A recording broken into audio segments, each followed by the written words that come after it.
Well, I guess kind of been having ongoing issues with the water in Gladewater, but recently, what happened? Okay, so yesterday we were backfilling a project that we'd been working on. We'd replaced a bunch of uh, probably 400 feet of wastewater line that was old clay tile and it was very brittle and stuff. So in backfilling that, there was a water line that was in that same vicinity, and as we were backfilling that hole, there was some the dirt and clay with the older water line that was in there. It collapsed that water line and caused a major water leak on a 6-inch water line. So it actually drained one of our water towers completely. We were set with our clear well was still full in one of the water towers. So it just took a while to get all the water off the guys so they could get in and get the repairs done on the line. It's something that we face every day with the aged infrastructure that we've got here in Gladewater. And I know people think that we should just go in and replace all the lines, but we don't have the billions of dollars it would take to do something like that. So I like it. Since I've been over here, I've been over here a little over 2 years, and it seems like there's always something that with the infrastructure that we're dealing with, and it's just because the city's 150 years old and we've got a lot of old infrastructure. So we had just redone a water and sewer lines and put a new street down on Hendricks, which is up by the high school, and that's our goal throughout town is to find our major issues, go in, replace those, and then we can put new roadways on top of it. So right now it's a futile attempt. If we don't do the infrastructure first, we'll be back in there tearing up a new road to fix a water leak or a sewer leak and stuff. So that's what it just takes time.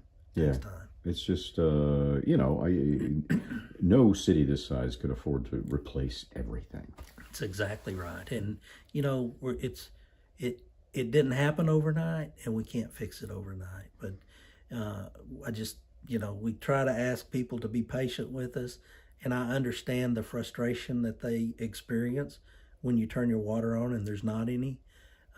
Hopefully, at some point, we'll be able to isolate areas better throughout town to where the whole city's not affected at one time. That was another issue that we ran across, was not knowing where valves were to cut water off to certain areas, and we're finding a lot of those. I know since I've been here in the last 2 years, we found over 60 valves that are now marked on our GIS system, uh, which is going to help us in the long run to be able to eliminate a lot of the water loss for one, and to not again cut off everybody in town. Yeah, and I guess it's just hard to say how long ago those valves were placed. Yeah, and we run across a lot of those now. The valves that are not functioning, and we're replacing a lot of valves. We've got one now in the vicinity where we were at yesterday, up on Main Street. We've got a valve up there that's not working, and that's on the list of things to get fixed. Yeah, it's and I suppose it kind of stretches the budget a little bit, huh? Very much so. We're working on some water development loans right now, so we can do some infrastructure projects. The water plant's another one. We're doing some things out there right now to bring some upgrades to it, and as far as helping with water quality and chemicals and things of that nature. Yeah, so it's just I guess people just have to be patient.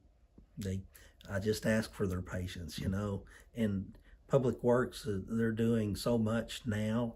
All the departments are working together. Our fire department's working really well also with our Public Works and the police department. We've got a really good team going right now, and again, it didn't happen overnight, but we're working on it. I like to refer to as taking one bite of that elephant at a time, and that's what we're doing.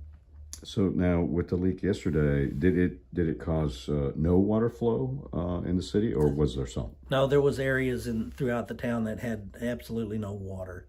So in that situation, we had to do a boil water notice, and we issued that. So we did pull samples yesterday afternoon.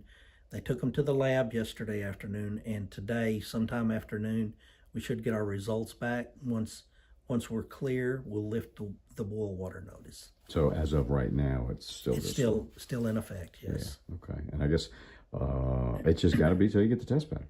That's it, and that's a TCEQ requirement, and it's for the safety of the people.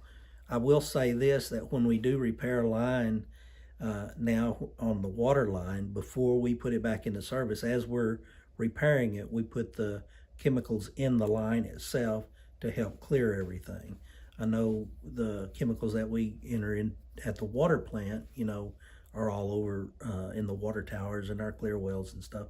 So those all throughout the system also. So anything we can do to help speed up that process, we're going to do that. Are you having to go through any water conservation efforts waiting for the tower to fill? No, actually the plant operator out there stays on top of that and checks our SCADA system regularly to see where we're at on what our volume is that we have in both of our towers and our wet well. Our wet well is where the water goes and sets until it goes to the water towers. So she keeps up with that very well.